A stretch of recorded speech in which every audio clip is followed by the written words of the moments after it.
The Senate Committee on Natural Resources will now come to order. Will the secretary please call roll with Senator Hansen marked as absent and excused? Senator Cruz Crawford, Chair. Present. Senator Scheibel, Vice Chair. Here. Senator Pazina. Present. Senator Hansen, who's not present, and Senator Ellison. Here. Welcome to our audience in Carson City and joining us via video conference in Las Vegas. Hello, everybody in Las Vegas. And anyone tuning in over the internet. Before we start, we have some housekeeping. When testifying, please turn your microphone to on when speaking and off to listen. We have listeners and viewers in Las Vegas and online, and we're recording this meeting. It'll be available on the legislature's website following the meeting. If you have handouts for the committee, please provide 10 copies to the committee secretary prior to your testimony.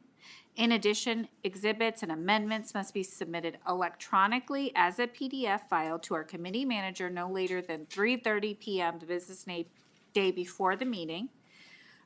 Committee information is available on Nellis, which can be accessed through the legislature's website. You may also watch our meetings through the Nellis or the legislative YouTube channel. I like the YouTube channel because you can fast forward and rewind easier. We ask that public comment be kept to 2 minutes. We do have our timer there. And if you have additional comments that go beyond that, written comments may be submitted before, during, up to 24 hours after the meeting's adjournment. Members of the public may provide testimony on a bill in either person or by telephone. And finally, please mute your electronic devices, especially cell phones, during this meeting. So today we're going to be doing two things. We're going to be getting an overview from the State Department of Agriculture, and then we're going to have a hearing on Senate Bill 19. So we're going to start with the State Department of Agriculture. We're going to have an overview presentation. We have Director Gogochia. He's going to begin when he's ready. And go ahead, sir, whenever you're ready. All right, thank you, Madam Chair, members of the committee. I also have my phone of friends here in case things go south and I can't answer questions. I have Kathy Balkin, who's our Administrator of Administrative Services, and I also have my Executive Assistant, Juliana Hendricks. So I can make this as short and sweet or long and painful as you wish.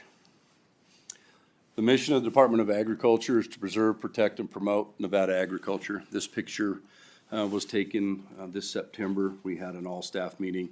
The agency had not had an all-staff meeting. I believe the last one might have been in 19. So we brought everyone together from all three of our offices. We have roughly 225 full-time. A little bit on the economic overview of Nevada agriculture. So in 2017, output of Nevada food and agriculture was $5.5 billion. In 22, that went up to $6.5 billion. Those are obviously the trends that we would like to see continue. As we come out with our next analysis, I think you will see those numbers greatly increase. Part of that is due just to the simple price of some of our commodities, and especially cow-calf are bringing today. Here's a slide on economic outputs by county. You will notice that there are some large numbers on there, and again, we got to keep in mind a lot of that is food and beverage. So that's why you see Story County, for example, when we are doing additional processing of products there before they are sent out. By sector, what we're looking at, animal products on the blue, crops on the green. Cow-calf production is still our number one output in the state of Nevada. It does exceed alfalfa and grass hay. Farm statistics, this is an interesting slide. So you can see a definite downward trend in the number of farms in Nevada. But right along with that, you see a pretty steep increase in the size of those farms. That's due to consolidation. We do see a lot of family operations that may not wish to continue to operate, or more so, we see a lot of big companies starting to buy up more and more of our ranches. Part of that is for mitigation purposes, and part of that is just it's a good business model, and like Senator Goycochea used to always say, it takes twice as much ground to run half as many cows anymore. Nevada statewide, as far as our trade, you can see we're continuing to trend upward on our trade as well. A lot of folks don't realize just how much trade we do in fact do. We do have quite a trade department there at the Department of Agriculture. I should say a program with Mr. Davidson. So we have 3 offices. We have Elko, Las Vegas, and our headquarters here in Sparks. This is the leadership at the agency, and we do have leadership in all 3 of our offices. That is by design. That is not by accident. We feel it is very important that all of our employees have someone that they can go to, whether it's in their division or not. So you see myself, Deputy Director Doug Ferris. We're here in Sparks. Division of Plant Health and Compliance, we have Administrator Megan Brown. She's actually in the Elko office. And then a Deputy Administrator, Ray Saliga, he is in the Las Vegas office. Division of Animal Industry of Administrator Chad Sustinovich, he is also in that Elko office. And then we have Deputy Administrator Will Dawson, he is here in Sparks. Bill Strajewski, Dr. Bill Strajewski with the Division of Measurement Standards, that is here in Sparks. And then Division of Food and Nutrition, Patricia Hoppy, and then we have Brittany, she's in Las Vegas, and Brittany Malley is our Deputy Administrator, and she is in the Sparks office. A little bit of overview of the Board of Agriculture. 2 sessions ago, it was changed from 9 to 13 members. You can see the breakdown there. A very diverse group. We try to represent, obviously, all sectors that we touch, from petroleum to food manufacturing, cattle, sheep, row crops, pest control. We obviously touch every part of the supply chain, everything from planting to the trade. Just as I talked about, we're involved at every step of the way, from livestock production as far as our disease and livestock ID goes, transportation, making sure that the animals that are moving are in fact moving with proper documentation, especially today with events such as high path avian influenza. It's more and more critical that we make sure those animals are moving with the proper health papers and not coming out of quarantine zones. Processing, we have 4 milk plants in the state of Nevada, and so our dairy program is very busy with those as well. Weights and measures, so they're testing livestock scales there, but they test all kinds of scales, everything from the smallest jewelry scale up to large roadside scales. Distribution, we actually do have 2 warehouses. Well, we will soon have 2 warehouses. The one in Las Vegas we should be closing on by the end of the month, I was told today. And we distribute food out of both of those, one in Sparks and one in Las Vegas. Division of Plant Health and Compliance. So a lot of work on public safety and worker safety here. That is our main goal there. We want to make sure that products that we are using are done correctly and according to label. We do work some with the CCB if they do have any questions on products that may have been applied to plants that they are overseeing. We only oversee hemp. We don't have anything to do with the cannabis, but our laboratories are capable of testing for pesticide residues, and we also can test for THC. And we do quite a bit of that. Crop production, you can see that. I don't need to read the slides to you on there. The hemp program, I will note, in recent years has taken a significant downturn. So that was what our equipment was mainly for, to test for THC. So we are increasing the amount of cannabis we're testing. That equipment is sitting there. There's no reason it's not being used. Plant health, noxious weeds, big problem in the state of Nevada. We work with our other sister agencies on this a lot. To help them develop a plan. If it's on a highway right away, for example, we work with NDOT. What's your plan? How can we get ahead of these weeds? Because that is our jurisdiction on that. Nursery program, entomology. So you see the man in the middle there, Jeff Knight. He has been a state entomologist for about 3 decades. So, and he is the Mormon cricket man. So I'm sure we're all tired of hearing about Mormon crickets after the last couple of years, but we will probably hear about them again this summer, at least in some places. Environmental protection, this is a slide of some of our recycling programs. So we do recycle a lot of our pesticide containers. We want to make sure those don't end up in the wrong places, and obviously don't need to continue to fill our landfills with things like that. So we have a large recycling program on that. Division of Animal Industry. Main thing here is inspection for ownership, for change of ownership, and then food safety. That is our dairy program. We are obviously expanding that with our in-state meat and poultry inspection. We got those regulations done last year, And in fact, just this afternoon, we finalized a contract with the University of Wisconsin to do some lab testing for us on that meat safety, because our laboratory was not capable of doing all those tests. So we should hopefully have our inspectors in our state plants within the next few months, and you will be able to purchase Nevada stamped products in your grocery store and buy that at your restaurants. It will not have to be USDA inspected. Just the same thing I talked about, animal disease lab. We test for all the rabies in the state of Nevada. We also do a significant amount of testing for arbovirus, so West Nile, St. Louis encephalitis, those type of diseases. So those are predominantly, we test the mosquito pools for that, and then we also have a large program for trick, which is a venereal disease of cattle that we're continuing to struggle trying to get a handle on in the state. Division of Measurement Standards, motor fuel and lubricants is obviously one of the big things that they do there. You guys obviously know if you fuel up at the gas pump, you see our sticker on there. So not only do we have to make sure that the volume is right when you buy a gallon, you get a gallon, we also want to make sure that if you're buying 87 octane, you get 87 octane. Measurement standards, as I said, a lot of scales. You can see some of our specialized equipment there in the middle. Those trucks with those large cranes on them and moving those large weights so we can test the roadside scales. So our commercial trucks are within limits for the road. We have a lot of inventory and rolling stock there. One of those vehicles was $250,000.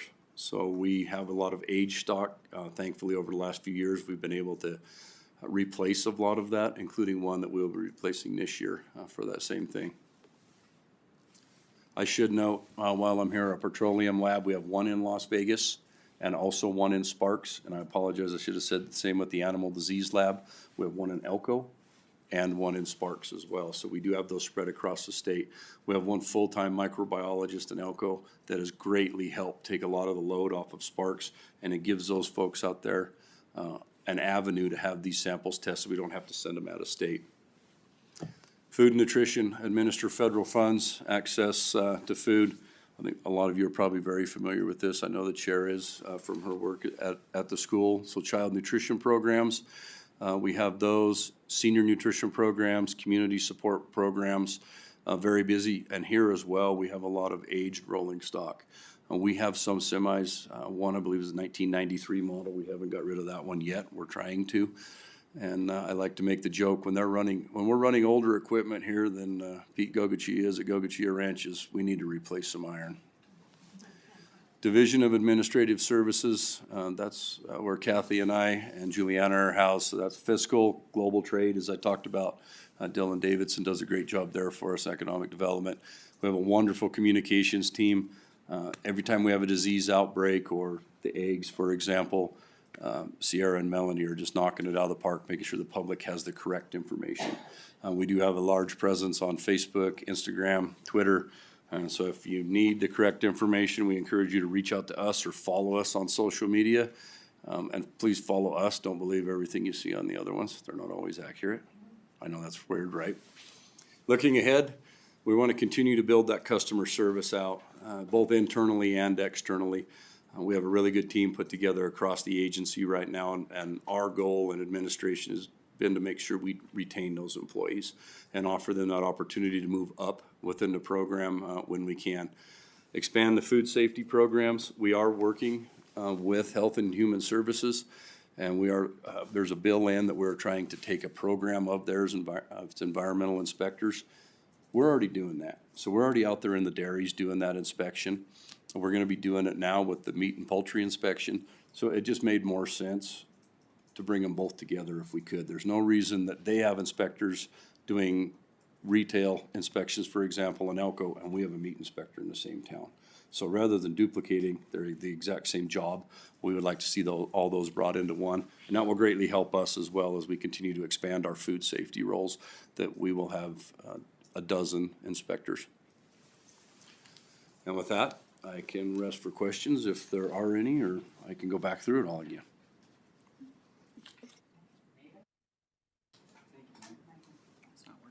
JJ, it's good to see you again, buddy.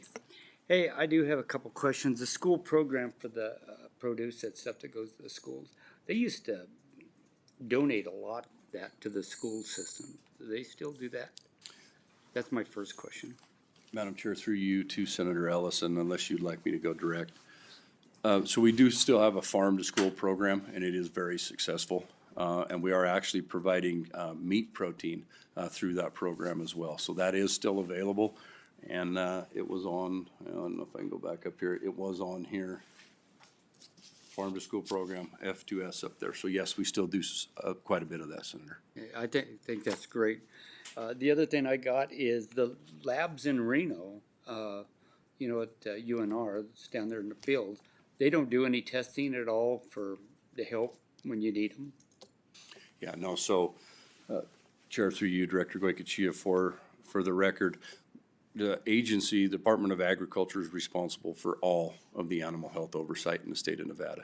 That's import, export, any animal disease outbreak, any zoonotic disease.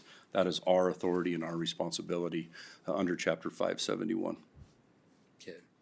And then the last thing I've got is, are we getting a jump on these white tops and these other noxious weeds?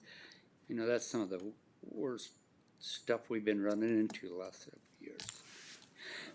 Chair, through you to Senator Ellison, Director Goycochea, again, for the record, we're trying. We know that we definitely have a large weed problem, and especially in your neighborhood as we come down that Humboldt River. And so we are getting more aggressive on that. We are working in cooperation with Department of Transportation along that I-80 corridor to try to do more and to get more aggressive. We were behind for a lot of years there, and we know that. We also know that recently Elko County did adopt a weed and pest, if you will, program. I think a lot of that was centered towards Mormon crickets, but that's definitely going to help us as well as we get into some of those larger counties and get aggressive. We do work hand in hand with the conservation districts and with those local agencies as much as we can. Thank you very much. Thank you. Are there any other questions from committee members? Okay, seeing none, I do have just a couple questions, Director Goycochea. First of all, I appreciate all the work that your organization does, especially making sure that, I really appreciate making sure that the measurements are correct, and that really helps with that. It's super. So I do have a question about the food and nutrition. I did talk to you about this before.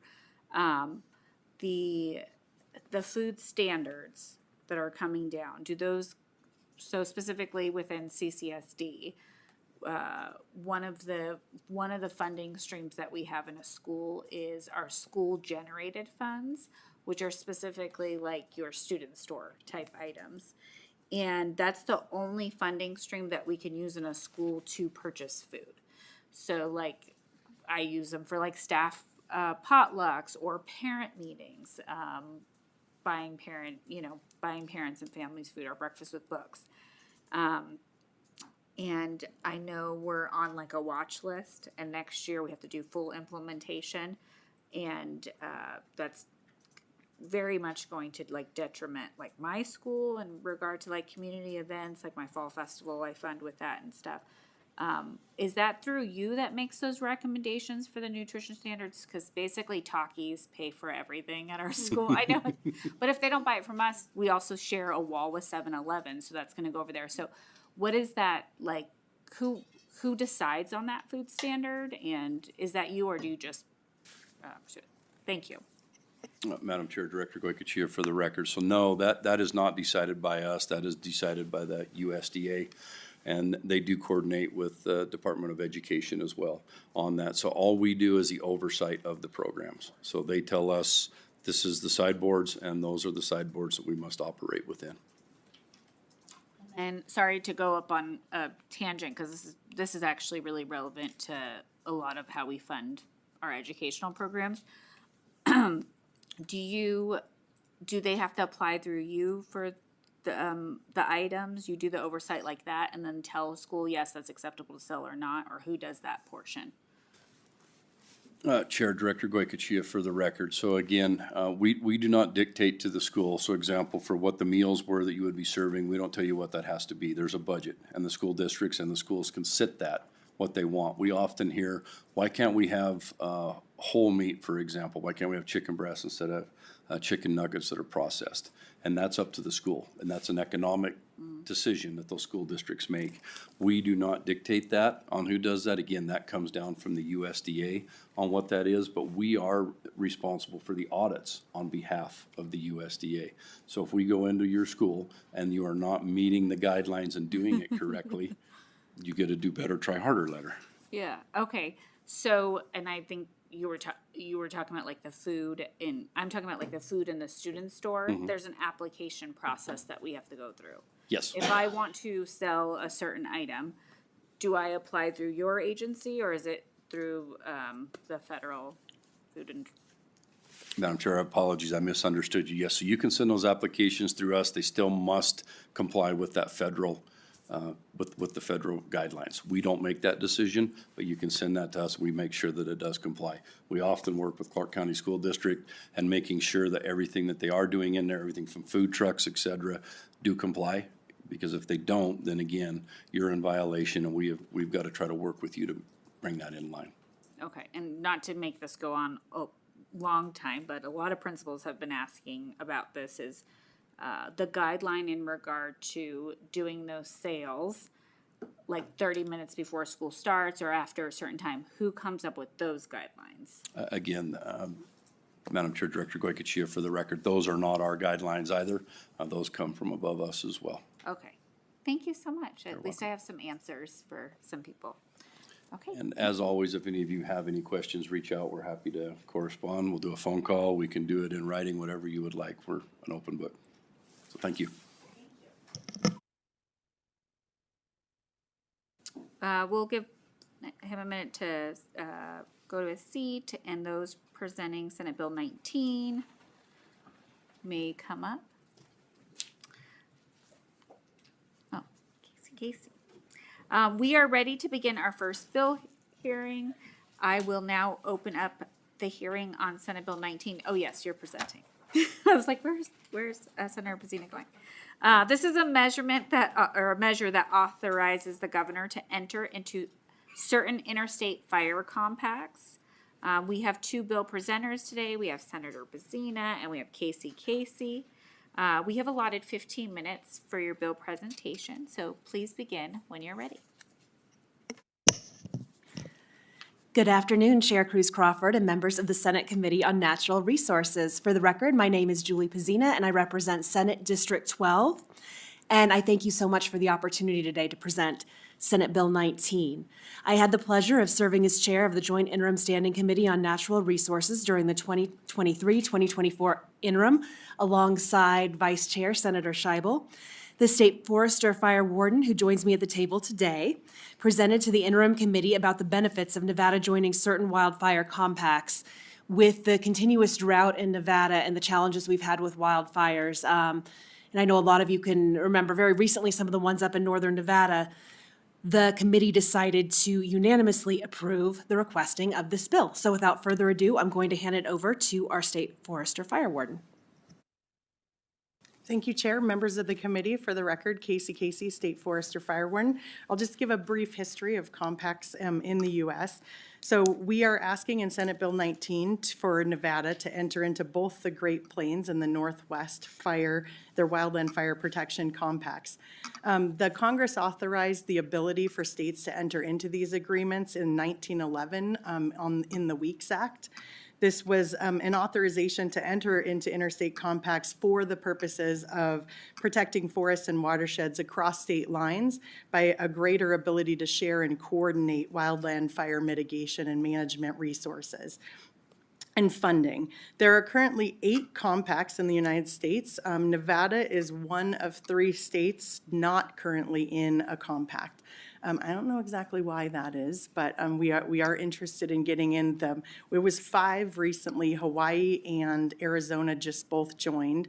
So the 3 states that are out is us, California, and Utah. Utah is currently working on legislation in their state to get in, as is California, from my understanding.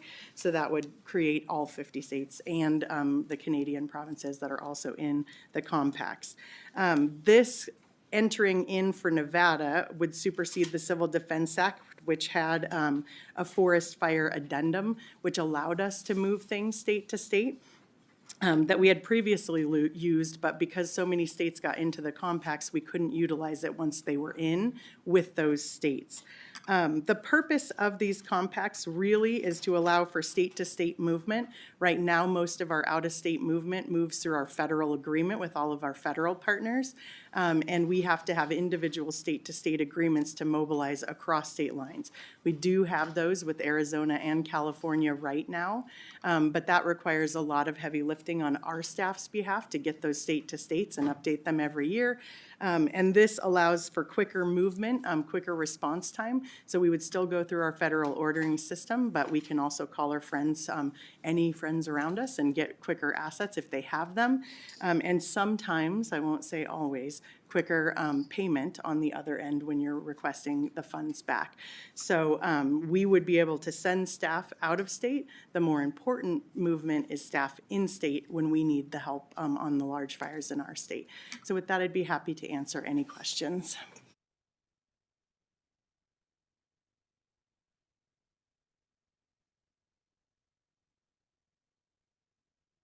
Thank you.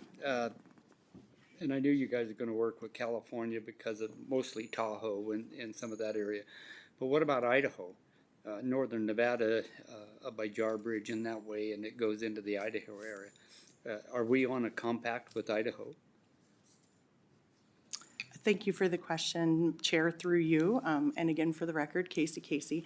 Senator, we don't have a state-to-state currently with Idaho. We are able to share resources with Idaho on federal fires through our federal agreement, and we do that. We've shared with many states, almost all states, through our the forest or the federal agreement. But this would allow us to mobilize. Idaho is in. Part of the rules of joining a compact is your neighboring states have to join. And the reason why we're joining too, this is a good, that I didn't tell you about earlier. The earlier compacts that entered in the early 50s, 60s, and 70s into the 90s, Northwest and the Northeast compacts, they actually don't have reciprocal language. So they can share within their compact, but they can't share outside of it. So only those states within that compact can share amongst themselves. The Great Plains came in much later, in 2007, I believe, and they actually can share across all of them. So we're going to be a bridge. So we would have, if we enter into both of these compacts, we would have the ability to share with all of our neighboring states. California, we would have to retain a state-to-state agreement with, which we already have, until they joined the compact. Thank you. Thank you, Madam Chair. Any other questions? Okay, seems pretty simple. It's just taking out one piece to make it a little bit more streamlined. How does the National Guard work? Is that in the compact too, or is that different? Thank you for the question, Chair. Again, for the record, Casey.